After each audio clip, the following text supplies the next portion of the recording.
Hello and welcome to a super fast video on how to log into your School District 48 GSuite account. The first thing you're going to do is you're going to go to the Start button and Settings and Apps and then Default Apps, and then make sure that your web browser is Google Chrome. If it was Microsoft Edge or Internet Explorer, it's going to say, do you want to check it out? And you just hit switch anyway.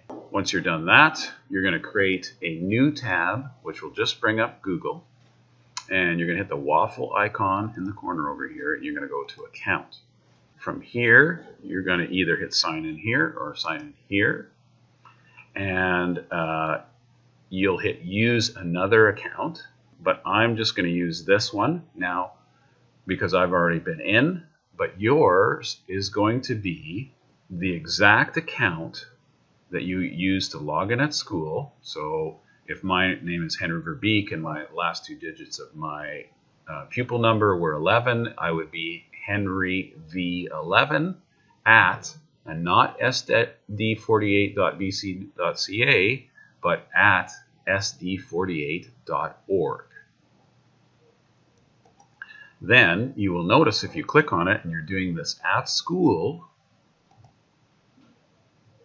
it won't even require your password if you're logged in at school. And just be aware, if you hit the waffle icon once you're in, it gives you all of these apps to use. The only thing it doesn't give you, and you will notice that's missing, is mail. For teachers, we use our Outlook. And for students, you have to use your own personal account. So the school district is not providing you with an email. Thanks for watching.